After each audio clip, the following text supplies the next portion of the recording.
Hi hello viewers అందరికి welcome friends, మన ఛానల్కి స్వాగతం. ఫ్రెండ్స్, ఇండియా వర్సెస్ ఆస్ట్రేలియా సిరీస్లో భాగంగా ఓడిఐ సిరీస్లో భాగంగా ఉమెన్స్ ఓడిఐ సిరీస్కి సంబంధించిన ఇండియన్ స్క్వాడ్ అయితే రావడం జరిగింది.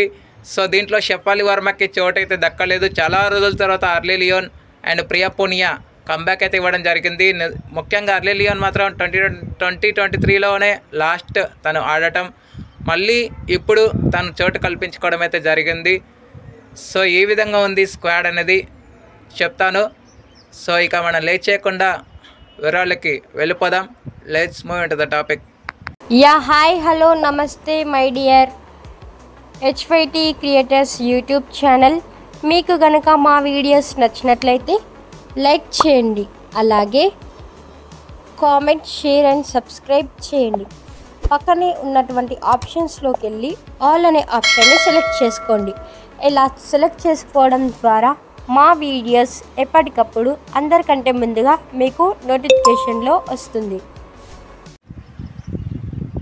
సో గైస్, ముందుగా స్కెడ్యూల్ చూద్దాం. స్కెడ్యూల్ చూసిన తర్వాత మనం స్క్వాడ్ వివరాలకు అయితే వెళ్ళిపోదాం.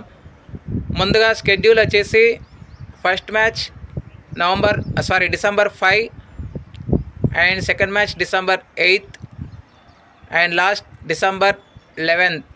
ఇవి ఐసీసీ ఛాంపియన్షిప్లో భాగంగా జరుగుతోంది ఈ ODI series. And timings, Indian timings ప్రకారం ఒక్కొక్క మ్యాచ్ ఒక్కొక్క టైమింగ్లో ఉంది. సో నోట్ చేసుకోండి. ఫస్ట్ మ్యాచ్ వచ్చేసి 9 o'clockకి స్టార్ట్ అవుతుంది, 9 AM. అండ్ సెకండ్ మ్యాచ్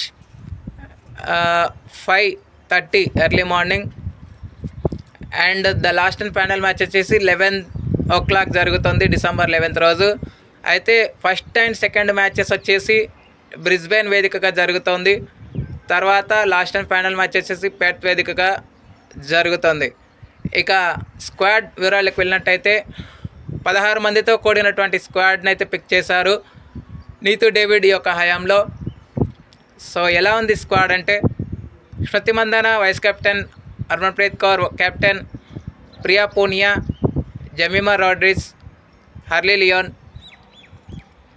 తర్వాత వికెట్ కీపర్స్ యస్తిక భాటియా, రిచా ఘోష్ మళ్ళీ కంబ్యాక్ అయితే ఇవ్వడం జరిగింది ఉమాచత్రికి రీప్లేస్మెంట్గా. తర్వాత ఆల్రౌండర్స్ రాధా యాదవ్, దీప్తి శర్మ, నెక్స్ట్ తేజల్. తర్వాత బౌలర్స్ మిన్నుమణి, టిటా సాధు,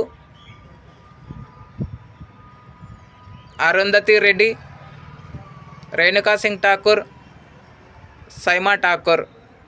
సో ఈ విధంగా ఉంది గైస్ ఈ స్క్వాడ్. మీకు ఏ విధంగా అనిపించింది? మీ ఒపీనియన్స్ని కామెంట్ బాక్స్లో కామెంట్ చేయండి.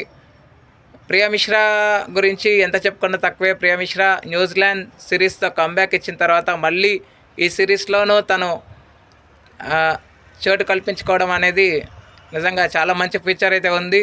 చాలా మంచి కెరియర్ కూడా ఉండాలని ఆశిద్దాం.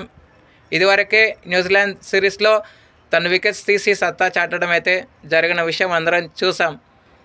So thank you friends. ఇలాంటి అప్డేట్స్ కోసం ఛానల్ని సబ్స్క్రైబ్, షేర్, లైక్, కమెంట్ చేయండి. మరొక అప్డేట్తో మేము ఉంటాను ఫ్రెండ్స్. అంతవరకు సెలవు, నమస్కారం.